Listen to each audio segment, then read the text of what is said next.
Satu Inspira yang tak pernah accident. Inspira kebanyakan banyak sangat 30 biji, 28-29 biji accident dia. Ini tak pernah accident. Saya sudah beli report report pada tangan saya sendiri sudah tapis. Report pun tunjuk cakap ini kita sejak 2013 tak pernah accident. Zero claim sejarah, zero claim history.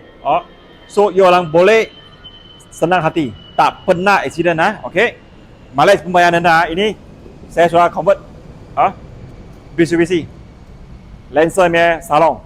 Okey, harga pun berbaloi, bulanan pun 600 lebih saja. Tengok komen, tengok dalam video ini ada harga. Kita tengok laman dia. Tengok slow motion kasi tengok. Kemas lagi ini premium ini premium. Okey, premium door trim. Dia warna hitam ya, nampak tak? Warna hitam ya. Dia punya wood finishing warna hitam ya. Kalau executive dia silver color. Dia ada parachute. Dalam kemas tak? Mileage dia 1.3 lebih aja. 130 lebih ribu aja. Untuk 2013 tahun ni kereta ini sudah kira betul-betul berbaloi. Okey, nampak semua everything complete. Kita pergi tengok barisan kedua punya seat. Okey tak? Okey, low mileage dengan di dalam biasa tak ada masalah dengan tak ada accident kita, nampak tak? Kemas lagi kasih orang tengok semua kemas lagi Ini dia punya serupa macam Lancer lah, hanya logo Proton sajalah. Ini semua Lancer punya barang lah, engine gearbox semua Lancer ni 2.0. Kita tengok boot dia belakang Proton punya logo sudah buang. Kemas juga dalam tengok cushion dia semua masih maintain kemas lagi tak ada celah. Kita tengok ini logo masih ada lagi. Ini black masih ada. Okey.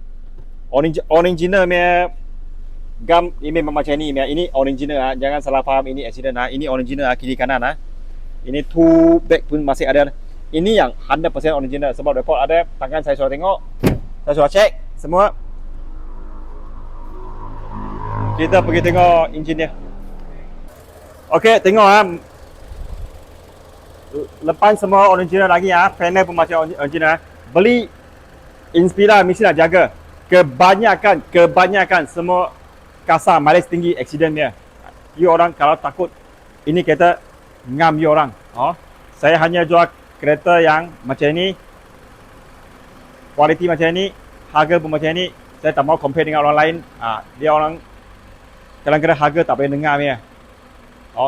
Harga boleh dengar tapi kualiti tak berbaloi, tak guna. Saya harga boleh dengar, kualiti pun berbaloi. Ini yang betul saya punya konsep. Follow saya punya page Jason Tan Instant Auto. Saya Mahat.